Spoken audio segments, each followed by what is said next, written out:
Is your binder just not? Okay. Pages are like. Now, so we reviewed the last part. We'll go on to the new stuff.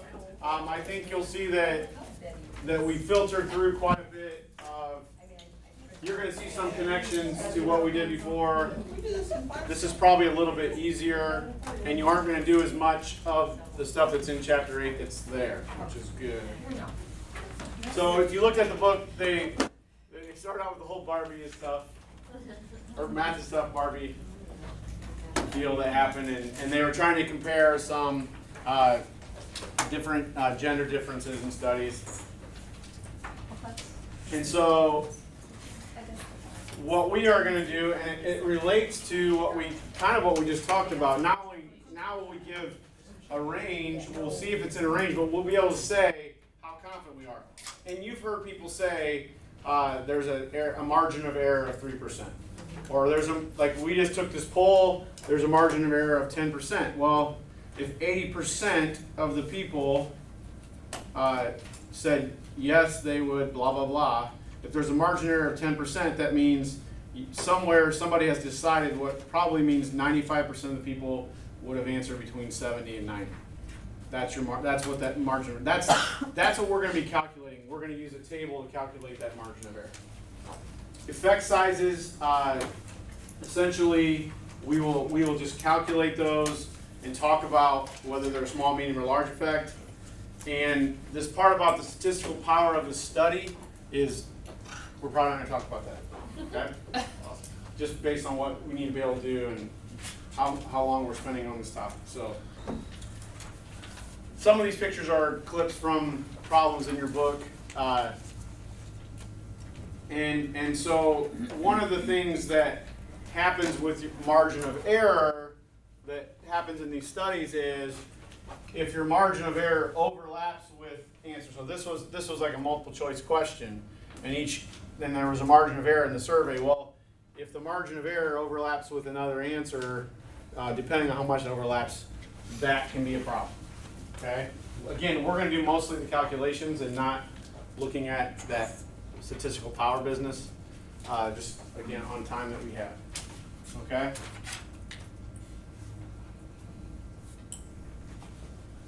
Super important, and I had you start writing that with the hypothesis testing. Always try to figure out, make sure you're clear before you go anywhere in the problem that you clearly know which one is the sample and which one is the population that we know. And sometimes it'll say this is the population, sometimes it'll say we know the standard deviation, then that's your population. It's important to know which of those you have. If the sound is on here.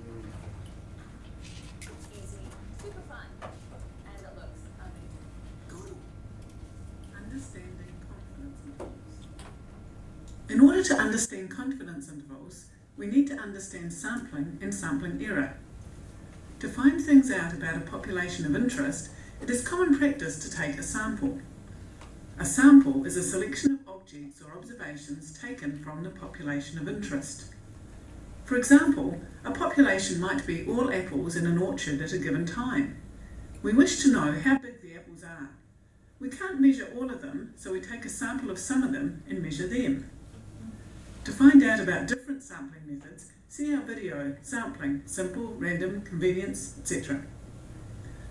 Inference is when we draw conclusions about the population from the sample. So that kind of goes back to, only a selection. I like this video because it kind of reviews some of the concepts we talked about at the very beginning. And they might make a little more sense. They might not, but you see the overall context. So we talked about that in the big picture, like when you take a sample and make conclusions about a population, that's inference. Now we're figuring out how you actually do the of objects from the population, it will never be a perfect representation of the population. Different samples of the same population will give different results. This is called sampling error or variation due to sampling. There will always be sampling error. Confidence intervals. When we express an estimate of a population parameter, it is good practice to give it as a confidence interval. A confidence interval communicates how accurate our estimate is likely to be. Say we wish to find out how big the apples are in our orchard. We put this as an investigative question. What is the mean weight of all the apples in the orchard? We take a sample and calculate the sample mean. This is the best estimate of the population mean. We use a confidence interval to express the range in which we are pretty sure the population parameter lies. In this case, the population parameter is the mean weight for all the apples in the orchard. What affects the width of confidence intervals? The width of a confidence interval depends on two things: the variation within the population of interest and the size of the sample. Variation in the population. If all the values in the population were almost the same, then our sample will also have little variation. Any sample we take is... Just remember that variation, when you take the square root of variation, you get standard deviation. So she's talking about variation. The number we use is standard deviation because it's easier to understand than variation. Likely to be pretty similar to any other sample. Our estimate is going to be pretty close to the true population value. We would have a small confidence interval. But a more varied population will lead to a more varied sample. Different samples taken of the same population will differ more. We would be less sure that the sample mean was close to the population mean. Our confidence interval would be larger. So, greater variation in the population leads to a wider confidence interval. Sample size also affects the width of a confidence interval. If we take a small sample, we don't have much information on which to base our inference. Small samples will vary more from each other. There is more variation due to sampling or sampling error with a small sample. In larger samples, the effect of a few unusual values is evened out by the other values in the sample. Larger samples will be more similar to each other. The effect of sampling error is reduced with larger samples. When we take a large sample, we have more information and can be more sure about our estimate. The confidence interval can be smaller. There are several methods for calculating confidence intervals. We're not going to talk about those in the video. So again, just kind of understanding the more your population, or the bigger your sample size, the better off you have an estimate of.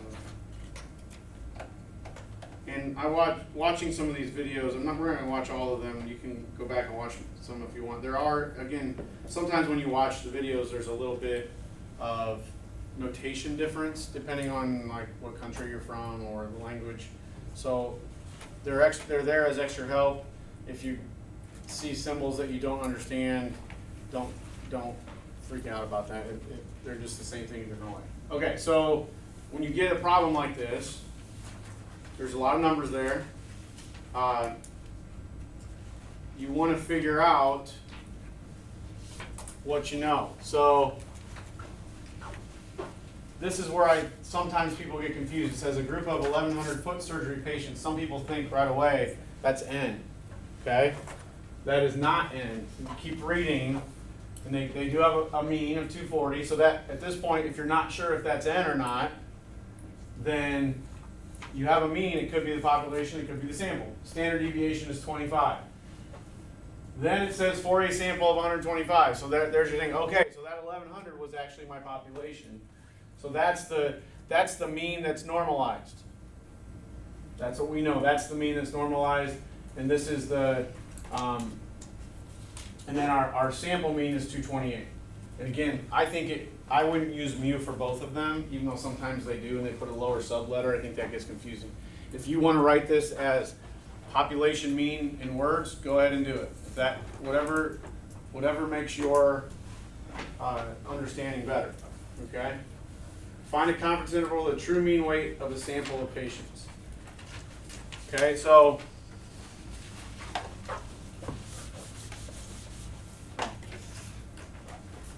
I know my population mean is 240. My sample mean is 228. I know the standard deviation of the population is 25. Find a confidence interval, the true mean weight. So that's what we're going to be talking about. At this point, to answer this question, somebody would need to tell you a percent. Okay?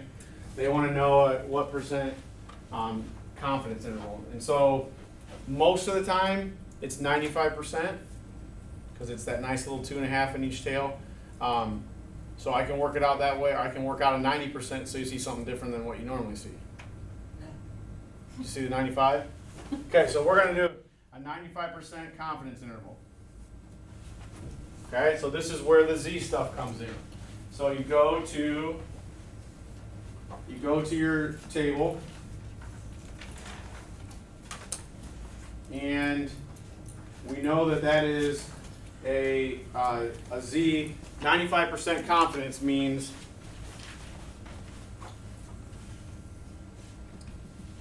we have 2.5% out here and 2.5% out here. So we know this Z is 1.96 and this Z is negative 1.6, approximately 2 standard deviations. Okay, so that's we want to say that we fall within that range. Okay. So since we're going to be figuring out, we're going to be figuring this out based on this sample mean. We're looking for a plus or minus. This is where the plus or minus comes in. So our sample mean is 228. Okay? And we're going to take the number of standard deviations, 1.96, times our standard error, and add it to 28. That's on the front end. And we're going to take the number of standard deviations times the standard error with the negative value. So essentially, if you do this calculation, you're adding it to the mean and subtracting from the mean. Remember what standard error is. Standard error is our adjustment for our sample. Okay, so that's going to allow us to, based on our sample size, the more accurate. So what do we need to find before we answer this question? Standard error. Standard error is standard deviation divided by the square root of the sample. So 25 divided by the square root of 125. So 2.24, round it. So all you do is plug this into that formula, and this formula is it's one that I added to that sheet. I hand wrote it on there. So it's 1.96 times 2.24 plus 228, and then negative 1.96 times 2.24 plus 228. And that gives you a range.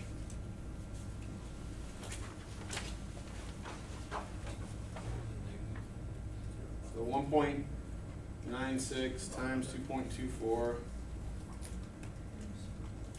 So the top end is 232.4. Roughly, I'm not rounding this different times.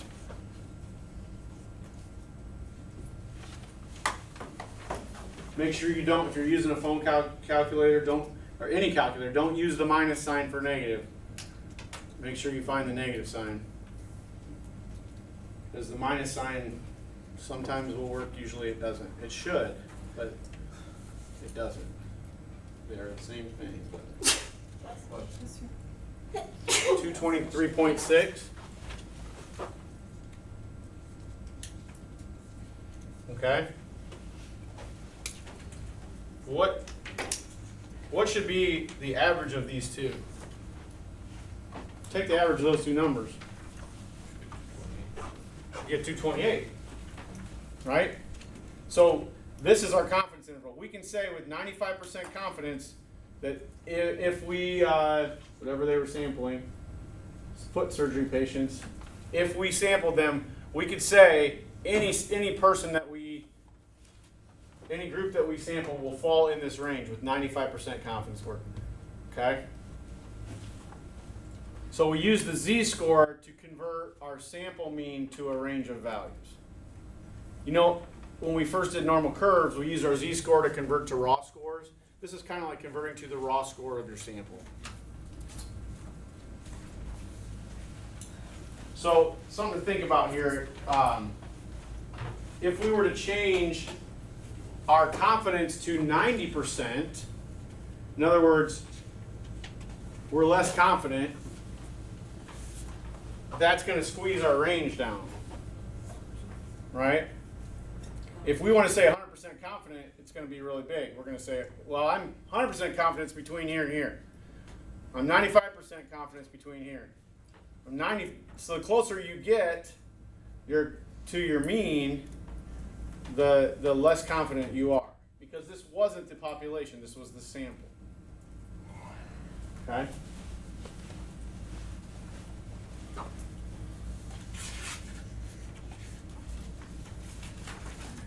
We already did this. So I think this visual helps. So if you want to, you can step through that program on the PowerPoint, or step through that problem if you want to do that on your. That's what we just worked through. But I think it helps to see this here. What we did was use the normalizing of our sample to give us a range. You can relate everything back to that. So you can see some similarities. It's kind of what we did with distributions of scores with z-scores and raw scores. It's kind of the same. It's kind of like converting this to a raw score. If you want to find something similar. Okay. I don't. I'm gonna watch these two videos. If you want to watch these videos, I watch them to see if to make sure they're still relevant.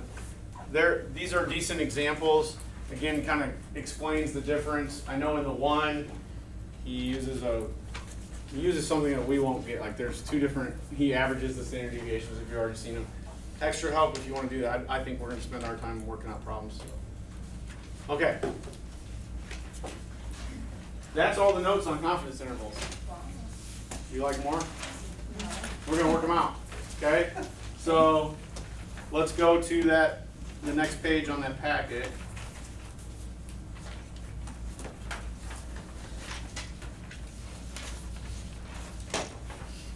And let's work through them together.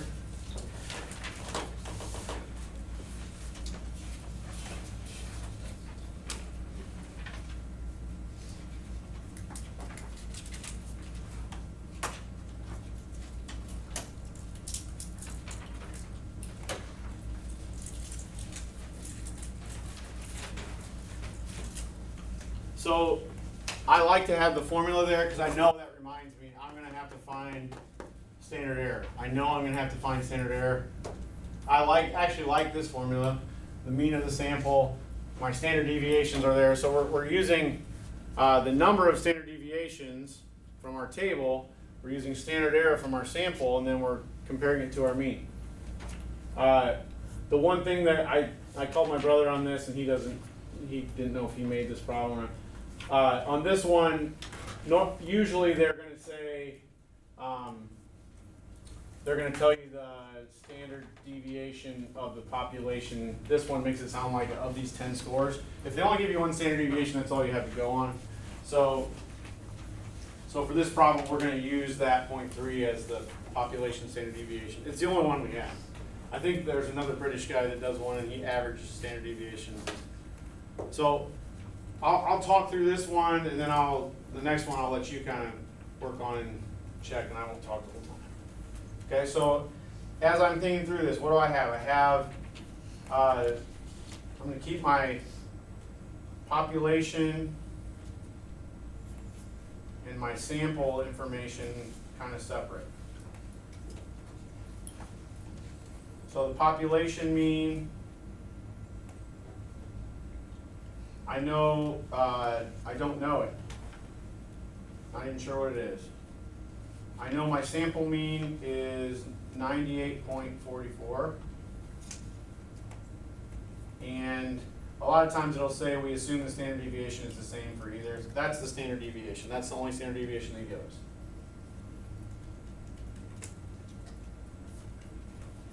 So I know I need to use standard error because we're looking at a sample. Anytime you're looking at a sample, you use standard error. I'm going to calculate standard error.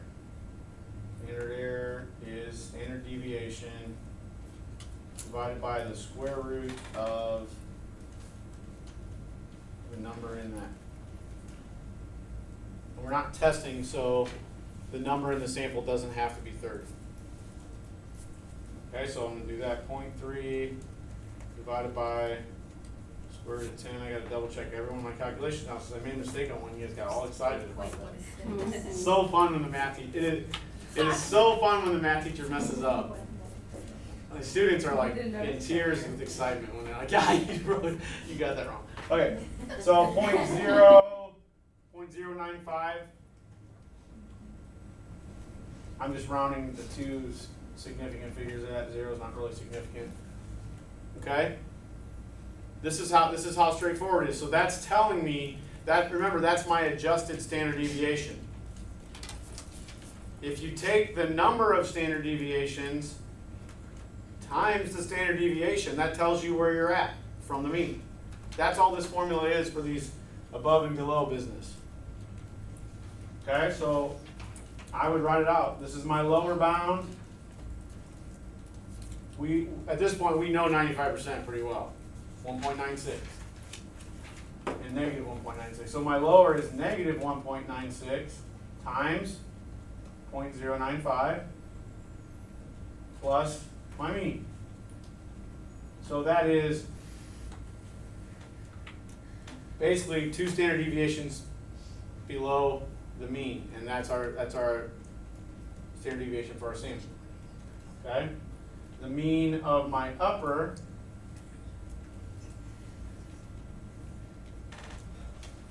we're doing the same calculation with a positive sign on it. And it should give you a range.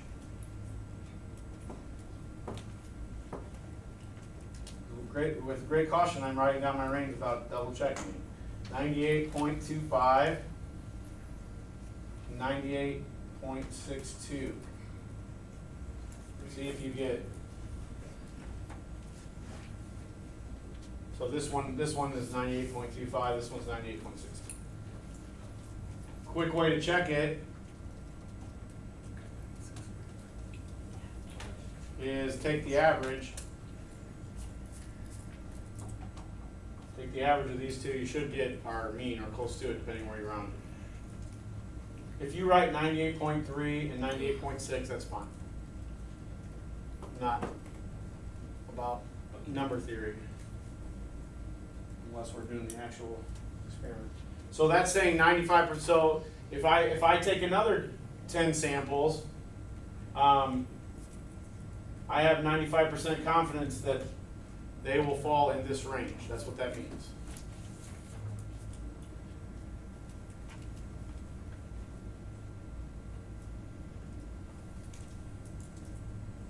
Okay, I'm going to let you do the next one. Here's the difference here though that I want to do together on the next one. What confidence interval are we talking about here? 98. So we got to go to our Z table.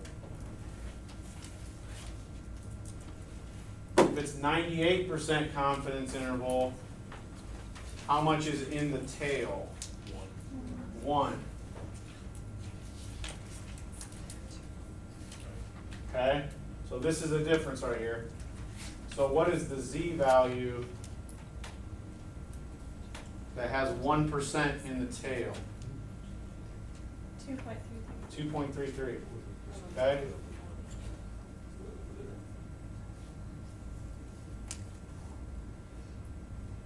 So that's the only difference really on this problem. If it's 98%, that's how it changes. When I asked you guys if you want me to do a different one, that's what would have changed.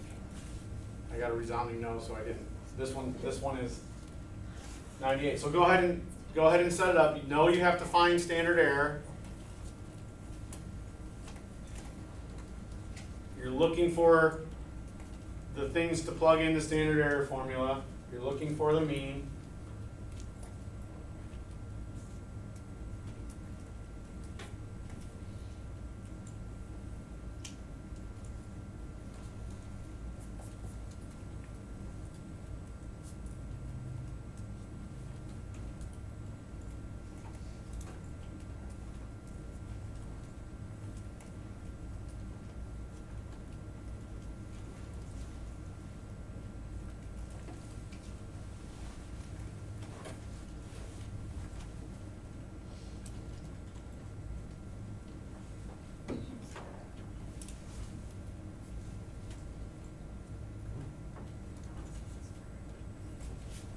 Yeah.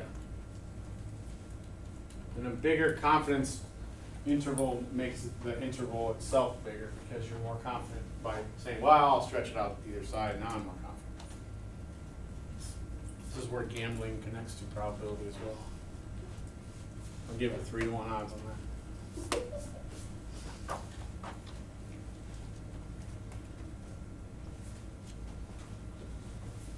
Okay, so I'll start. I know I'm going to need to calculate standard error. I'm just going to go ahead and get that right out of the way. Standard error. Standard deviation is 1.3. And there are 20 scores. So on all these problems, you know you're going to get that standard error. You might as well just do it. So 0.29, which is my adjusted for sampling value. Once I have that, I have my z-score, I just plug in the formula. I know my z is negative 2.23 or 2.33 and positive. So the mean of lower, negative 2.33 goes here now, times 0.29 plus 2.4.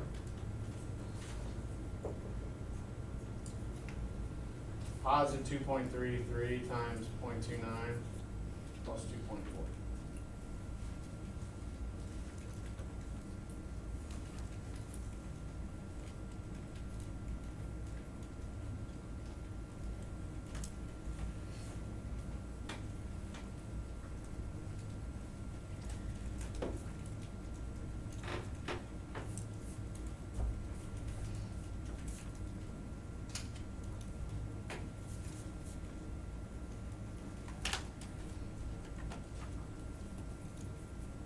Again, a good check is to average your two values and see if they're approximately your mean. Yeah. Well, that's 98% confidence interval.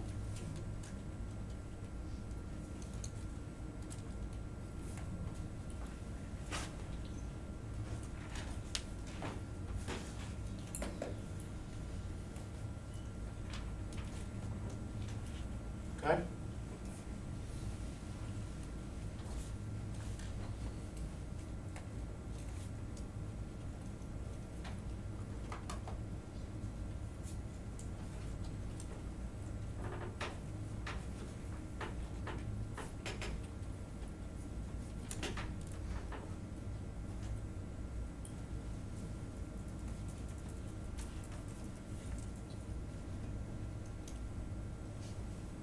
Okay, let's do the next one. Random sample 19 women. So I know N is 19. Mean height 63.85. The nice part is they're not giving you two means in these problems, which kind of filtered out. Standard deviation is 2.5.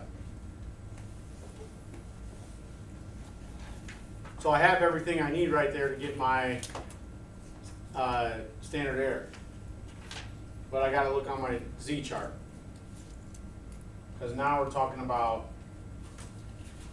90% in the middle instead of 98 or 95. So that means I have 10% outside, which is 5 on each end. So I need the 5% in the tail Z value. It's about 1.64. You could go, if you don't want to commit, You could go 1.645.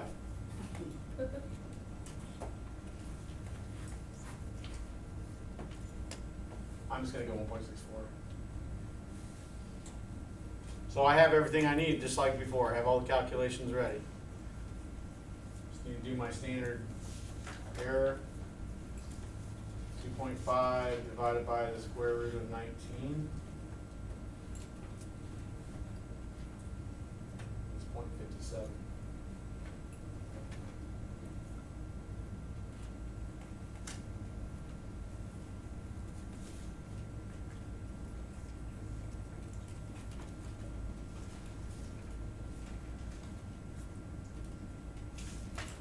So the thing that changes is your Z. Everything else is the same other than the numbers, obviously.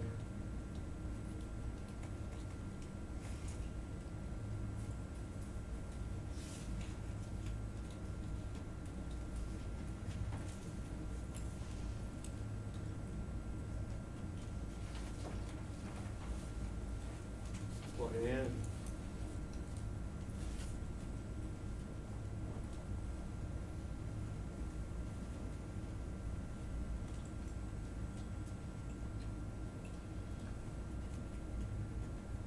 This one, what, 62.938? I know you can do 62.94. And this one is 64.78-ish. Scientists hate how I round. It's okay. Exactly, they're significant figures. Maybe this is even easier than the last chapter, just finding the interval. But I think you almost have to do all of 6, 7, and 8 together to kind of see the, like, they're little pieces, and then you kind of see where it falls together. Go ahead and calculate the last one. You can reuse a Z from up above. 90, 95, 98 are common. They often get marked on the chart. Do you still use standard error, Yep, every time.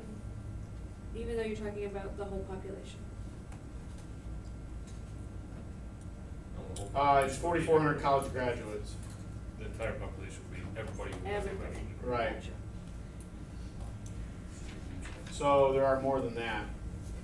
It's just a bigger N, which makes a smaller standard error, which means we're going to be really accurate.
Again, we have a big sample. Notice how small this standard error is because the sample's big. That means that's just going to tighten up the values around the mean.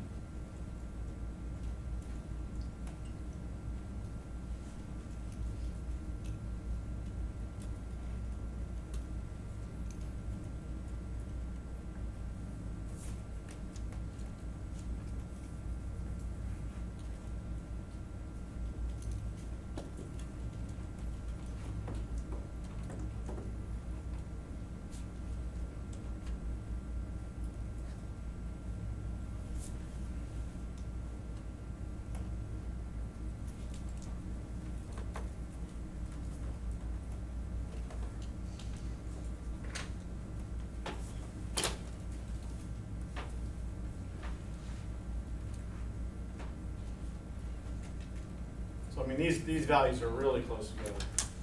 Basically 5.1 to 5.2.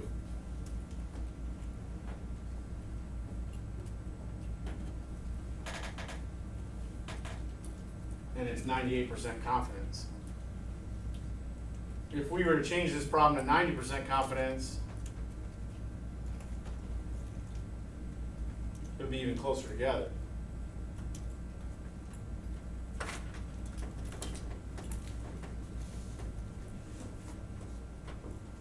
So as your confidence goes up, your range gets further apart. We can basically say that the mean is essentially the same.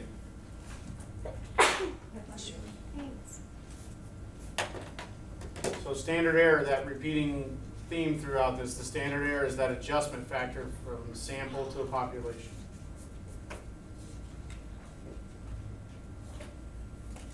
Okay? Okay, the last part.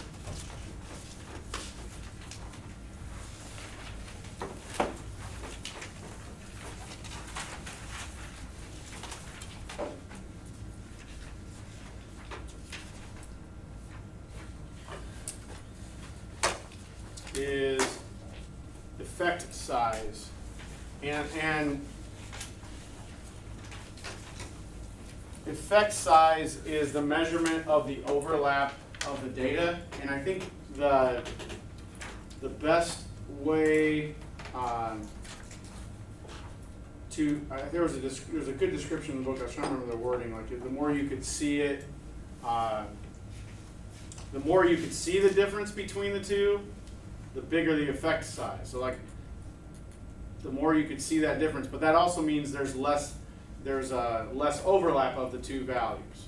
So if you could see it visually that there's a difference between this data, there's a big effect, but the data values don't overlap much. Okay, you don't need to understand that concept. You're going to need to be able to calculate an effect, and then say is it small, medium, or large based on this chart they give me. That's all. Okay, so these are the same pictures that are in your book. So you have two different data sets, and the effect essentially measures the distance between the means of the two data sets.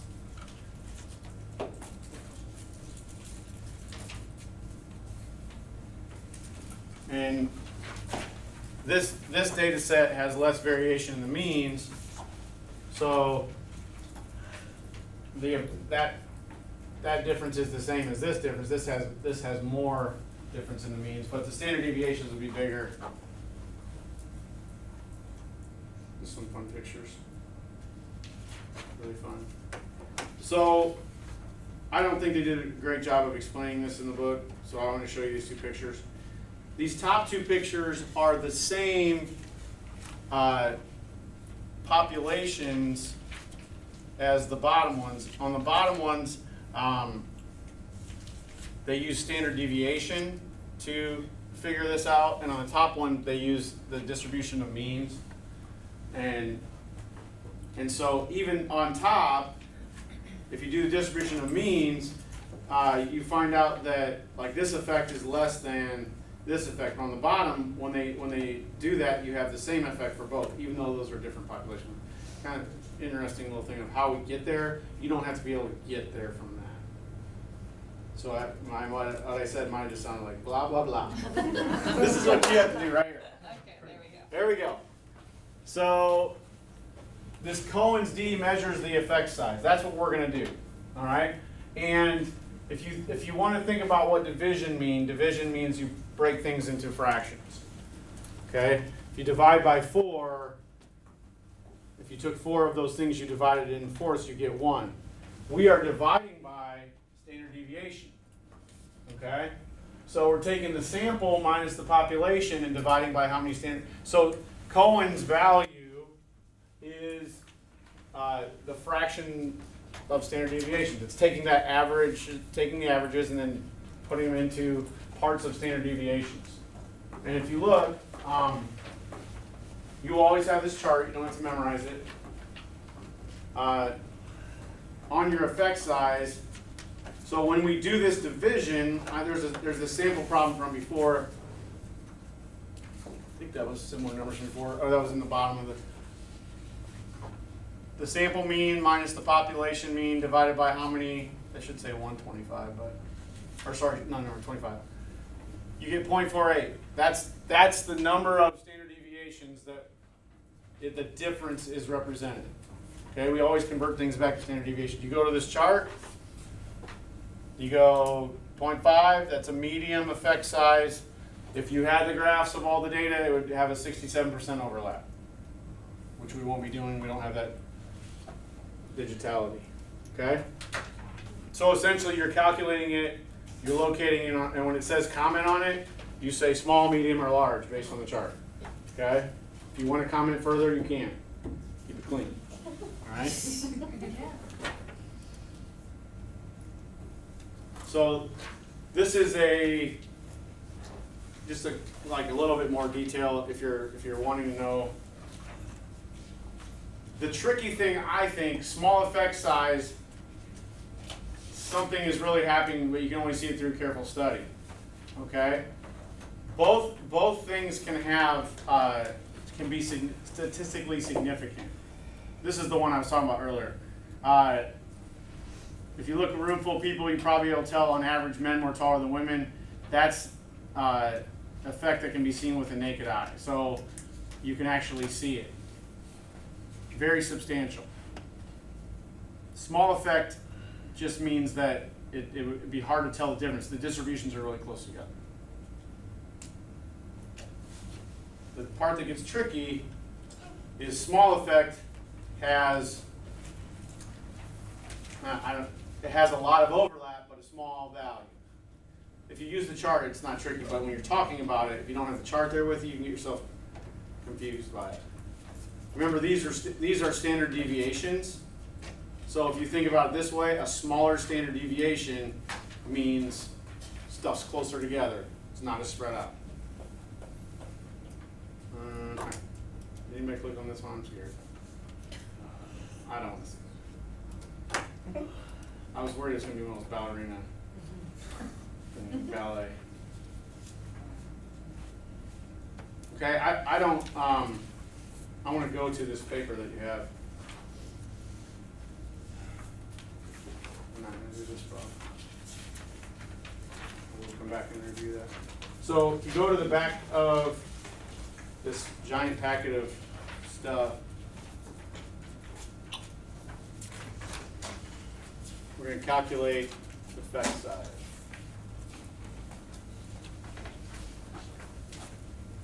I don't know if the D stands for the difference or deviations.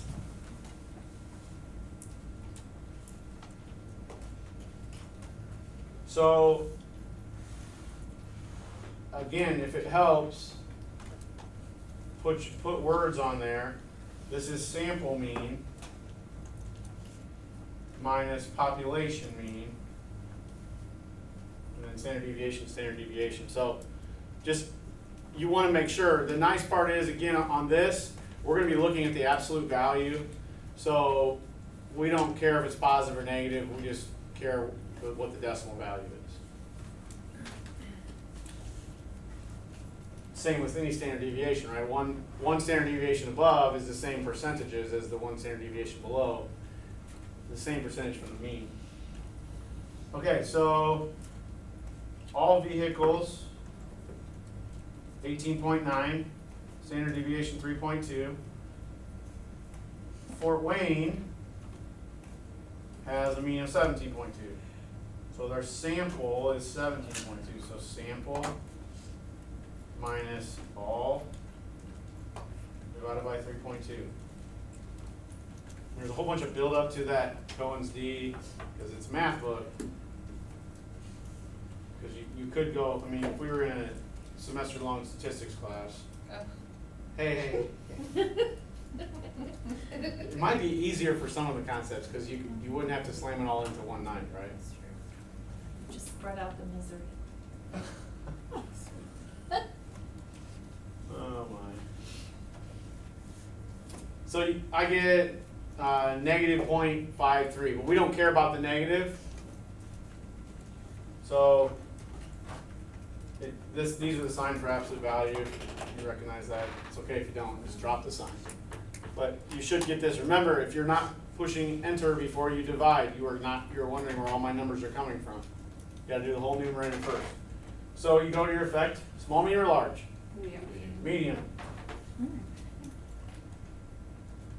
And if you want, you could say the overlap 67%. Remember, if there's a large effect, you can see a big difference in the, if there's a small effect, the values are close together. That's it, that's column Z, that's it. This should have been the first formula, right, before any other formula. Yeah. Like here's a nice easy one. Okay, next one. The mean is 5.65, standard deviation 1.28. Sample of 90 homes in Shipshewana said that mean was 7.14. So that 90 is what we call extraneous information. You don't need it. It's just there, so be careful.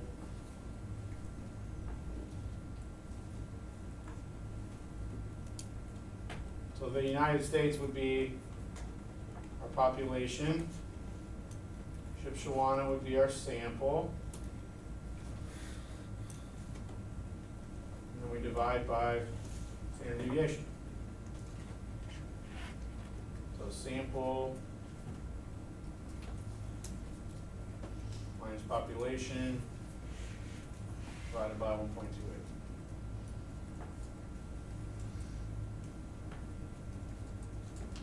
Big families, more dining room chairs.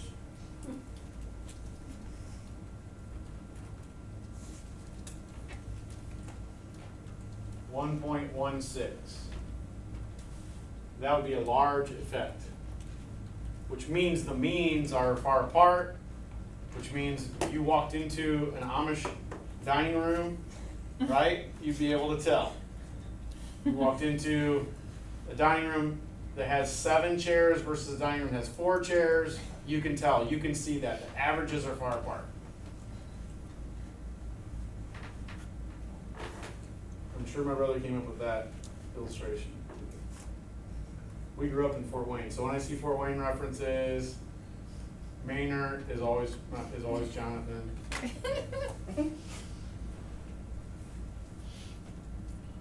We used to make a trip up to Shipshewana every year, eat at Essen House. We'll go to the auction or go to the flea market and then go get overeat. I have I've lived in Goshen for 22 years. I've been to the flea market once since I've lived here. We went here every year. It's like the fair. I don't get quite as excited about it. It's just coming up. It's kind of started, right? Is it this Friday? If you have horses, it's probably started. Right? Are there some? This Friday. This Friday's the first. Traffic will be really good. We should do the effect size of traffic with only 2 bridges. It is going to be awful. Yeah. You might want to carry your bike with you in your car and just park, and when you get stuck, if you bike, Goshen's a very bikeable city. You can just pull off, park, get on your bike, and get there faster. Definitely biking to the fair is faster. Chicago Bears game, start of the franchise. Standard deviation, this year's attendance. So this year's attendance would be the sample, because the start of the franchise is kind of our average, that's our population. And again, if you subtract these in the wrong order, it will not affect. So we always drop the sign.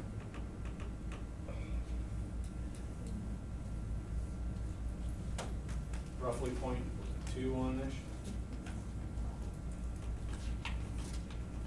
So that would be a small effect size.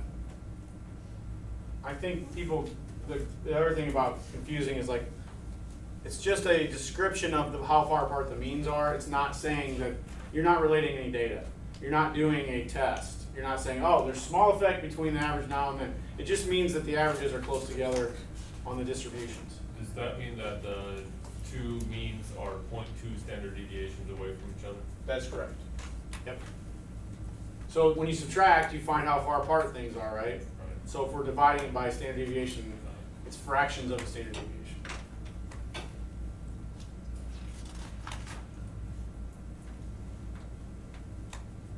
So we did a lot of working on problems. I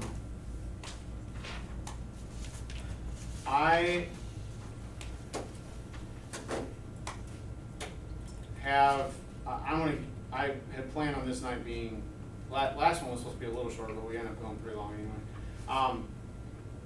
I am done with the material. Many of you have asked for help.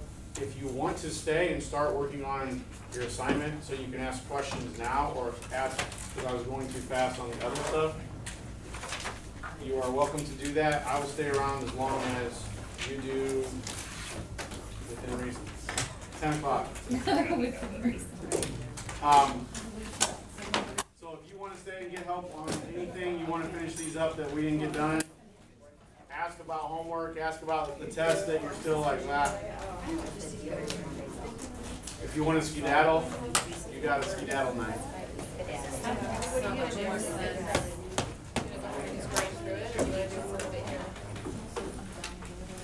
You know you didn't push the button yet, right? I mean, that's the button.